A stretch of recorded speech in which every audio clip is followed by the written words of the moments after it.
एक इम्पॉर्टेंट चीज है और मैं ये मानता हूं कि इसको एक्सपोज करना चाहिए। मैं मंत्री होने के बाद मेरा बोलना शायद लोगों को लगेगा कि मैं क्यों बोल रहा हूं।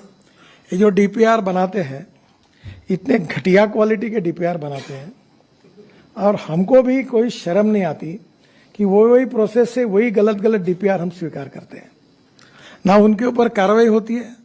स्टेट गवर्नमेंट में भी यही होता है, सेंट्रल गवर्नमेंट में भी यही होता है और डीपीआर वालों को कभी जिम्मेदार पकड़ा नहीं जाता। मुझे तो कभी कभी ऐसा लगता है कि सबको मिलाकर इनके ऊपर ही एफआईआर डालनी चाहिए, क्योंकि जब लोगों के मन में इसके प्रति ये जो एक उनकी गलती कितने लोगों की जान जाती है, इसका कोई ना कोई विचार करेगा कि नहीं करेगा। मैं भुगत भुगी मेरा एक्सीडेंट हुआ था, मैं लीडर ऑफ ऑपरेशन था महाराष्ट्र में। तब एक पेड़ पे जा red light car, police protection, siren car, 10, 12, 15 कारों का कैनवा होते हुए मैं एक पेड़ के ऊपर गया। पूरी गाड़ी पेड़ के कारण ट्रक के अंदर घुस गई और वो टायर के कारण बच गया, नहीं तो पूरे कट जाते थे। मेरी पत्नी थी, बच्चे थे, सब एक्सीडेंट हुआ पड़ा। कारण क्या? तो पेड़ रास्ते में आता है, उसको तोड़ने के लिए कलेक्टर को परमिशन मांगकर 3 साल हुए पर परमिशन नहीं मिली। फिर ड्राइवर को कैटरेक्ट निकला। फिर मैंने जब जांच की मेरे पीडब्ल्यू डिपार्टमेंट में, तो 40% ड्राइवर कैटरेक्ट वाले निकले। फिर एक मुख्यमंत्री का गाड़ी का ड्राइवर अनेक सालों से गाड़ी चला रहा था, वो अंधा निकला। फिर एक केंद्रीय मंत्री का ड्राइवर, उसकी एक आंख गई थी। यानी हमारे देश में मेरे समझ में नहीं आता कि इतने सीरियस इश्यू पर कितनी उदासीनता है, और ये मेरे बोलना लोगों के सामने मुझे अच्छा नहीं लगता। और इसलिए स्वाभाविक रूप से फिर कैंप शुरू हुए कैटरेक्ट चेक करने के। टोल नाके पर कैटरेक्ट चेक किया, चश्मे देने की बात हुई। अब हमने ड्राइवर के लिए एसी कैबिन लाई। मुझे लगता है कि ये इशू शायद हमारी ये कमी होगी कि इसका जो महत्व है लोगों की जान बचाने का, शायद लोगों को समझाने में हम कम पड़े होंगे। और इसलिए ये अवेयरनेस और तैयार करना होगा। कानून के प्रति डर भी नहीं और सम्मान भी नहीं। और एक बात ये रिपोर्ट के कारण सिद्ध हुई है, तो मैं पीयूष को धन्यवाद दूंगा, कि जो प्रॉब्लम्स है, जो समस्या है, जो ब्लैक स्पॉट्स है, उसको सुधारने के बाद, उसमें कुछ सुधार करने के बाद एक्सीडेंट में और डेथ में कमी आई है। तो इसका मतलब रोड इंजीनियरिंग और ऑटोमोबाइल इंजीनियरिंग में सुधार करने से कमी आ सकती है। अब ऑटोमोबाइल इंजीनियरिंग में तो बहुत सुधार हो गया। सब लोगों ने 6 एयरबैग लगाना भी शुरू कर दिया है। अभी स्टार रेटिंग भी हुआ है। तो नेचुरली ऑटोमोबाइल इंजीनियरिंग में जो रोड सेफ्टी के लिए और हमारे लोगों की जान सुरक्षा के लिए वो हो गया है, और अगर कोई सुझाव आएगा तो करेंगे। ट्रक और बसेस में भी बस का कोड था। कोई भी हाथोड़ा लेके बस में बैठता था और रोड पर बस बॉडी बनाता था। 6 बार 7 बार मैंने उनको टाइम दिया।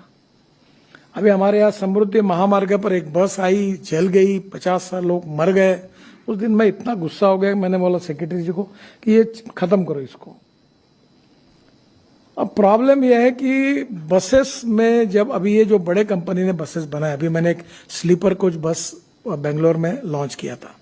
ये जो ग्लास दिखती है आपको बड़ी, इस प्रकार से वो पूरी ऐसी जो विंडो थी उसमें बड़ी ग्लास है और उसके बाजू में प्लास्टिक की हथौड़ा है।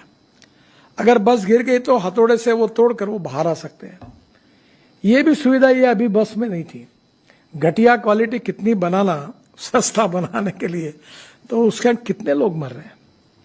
और इसलिए अभी हमने बस में भी और कार में पीछे से बेल्ट लगाने के बारे में नियम बनाया। आज सामने वाले बेल्ट के बारे में भी नियम बनाया। काफी लोगों की जान उसके अंदर बच जाती है। और इसलिए मेरा जो सुझाव है कि अब विशेष रूप से जो स्कूल के टीचर है, हेडमास्टर है, इन्होंने आगे आना चाहिए। उनके स्कूल में रोड सेफ्टी की प्रतिज्ञा लेनी चाहिए। बच्चों को पढ़ाना चाहिए, चाहे इसके कितने डेंजरस है, कैसे लाइफ जा रहे हैं, कितने नुकसान हो रहे हैं, इसके बारे में एक लोगों का एजुकेशन, प्रबोधन, प्रशिक्षण, और उसके साथ फिर उसका ट्रेनिंग, तो ये जो जनरेशन तैयार होगी इसका बहुत फायदा होगा। मैं वर्ल्ड बैंक में बंडोपाध्याय जी भी है और पीयूष भी है, तो आप एक करिए कि ऐसे कोई टैलेंटेड लोग जो कार्टून फिल्म बनाते हैं, उस प्रकार के छोटे छोटे बच्चों को कंसंट्रेट करके ऐसी छोटी छोटी फिल्म, छोटे छोटे किताबें तैयार कर सकते क्या, इसके गेम्स बना सकते क्या। मुझे याद है हुंडई कंपनी ने, मैं और शाहरुख खान जी थे, उन्होंने ऐसा एक बुक निकाला था। तो ये कंपनियां स्पॉन्सर करेगी और ये इसके बारे में स्कूल में विशेष रूप से 10वीं के पहले तक, प्राथमिक और माध्यमिक, इन स्टूडेंट्स के लिए उनके आईक्यू के हिसाब से इफेक्टिव ट्रेनिंग और कोर्सेस, इसके बारे में हम लोग आगे आए। दूसरी बात इंपॉर्टेंट ये है कि हमारा ये प्रोजेक्ट, ये जो सब्जेक्ट है, ये स्टेट लिस्ट में है। इसमें राज्य सरकार का भी सहयोग चाहिए और भारत सरकार का भी सहयोग चाहिए। तो स्वाभाविक रूप से जो हमारा पुलिस डिपार्टमेंट है, जो ट्रांसपोर्ट डिपार्टमेंट है, ये इसके लिए सुमोटो कुछ इनिशिएटिव ले। अभी ड्राइविंग लाइसेंस के बारे में हमने काफी चिंता की, ई गवर्नेंस लाया, 16-17 सुझाव उसमें लाए, काफी बदलाव किया कि करप्शन को भी कम करें और विशेष रूप से रोड सेफ्टी के लिए भी सर्वोच्च प्राथमिकता दें। इसका इम्प्लीमेंटेशन स्टेट लेवल पर भी अगर अच्छी तरीके से होता है तो उसका भी फायदा होगा। ये केवल काम सरकारी स्तर पर नहीं होगा, विदाउट सपोर्ट फ्रॉम सोसाइटी ये नहीं हो पाएगा। और इसलिए NGOs, universities, social organisations, schools, colleges और इसके साथ अलग अलग प्रकार के जो इवन पॉलिटिकल पार्टी का भी सहयोग लिया जा सकता है। इसके जो प्रोग्राम्स होंगे वो भी करने में सरकार की तरफ से हम सहायता कर रहे हैं, पर मैं समाधानी नहीं हूं। इसमें जो जो प्रकार के काम सरकारी स्तर पर होने चाहिए उसको और करने की आवश्यकता है, क्योंकि जिस प्रकार से वॉल्यूम बढ़ रहा है, 10% डेथ में और 12% एक्सीडेंट में बढ़ोतरी हुई, इसमें भी कभी कभी तो हमारे एक स्टैटिस्टिक डिपार्टमेंट है 5 साल पहले के एक्सीडेंट को नोट करता था। मेरे को इतना गुस्सा है, मैंने पूछा तुमको पगार 5 साल बाद दे दे, फिर तो 5 साल का डाटा इकट्ठा करे तो 5 साल के बाद पगार दो इनको। इन्हें कोई शर्म भी नहीं आती है। I am sorry to use this word. और इसलिए पहले मैंने कहा कि कुछ भी करोगे, एक्सीडेंट होने के बाद वहां का पीडी है, आरओ है, वो रजिस्टर करे और तुरंत 15 दिन में हमको पता हो जाए, और इमीडिएट कुछ ऐसे मेजर्स है जो वो कर सकते हैं कि भाई एक्सीडेंट हुआ तो तुरंत वो रोड की दुरुस्ती करें। हमारे यहाँ एमपीज के इसमें हमने अपघात निवारण कमेटी, एक्सीडेंट निवारण कमेटी अपॉइंट की, उसमें पब्लिक रिप्रेजेंटेटिव और एमपी और कलेक्टर को जिम्मेदारी दी। पर इसमें जो जो अवेयरनेस और इसके लिए जो काम होना चाहिए उसकी गति बढ़ानी होगी, और ये बहुत गंभीर समस्या है। इसमें 2 प्रकार की बातें मुझे लगती है। पहली बात कि रोड सेफ्टी में एक्सीडेंट्स क्यों हुआ है और डेथ क्यों हुई है, और दोनों का संबंध रोड डिजाइनिंग से क्या है, ऑटोमोबाइल इंजीनियरिंग से क्या है। कम से कम ये तो हमारे रीच में है कि इसको हम पूरा कर सकते हैं। कुछ ऐसे एक्सीडेंट्स हो सकते हैं कि जो हम सब कुछ करने के बाद भी होंगे, उसका कोई इलाज नहीं है, पर जिसके कारण है वो कारणों को ढूंढकर उस समस्याओं को किसी भी स्तर पर, प्राथमिक स्तर पर उसको पूरा करना, और इसके लिए पब्लिक अवेयरनेस तैयार करना।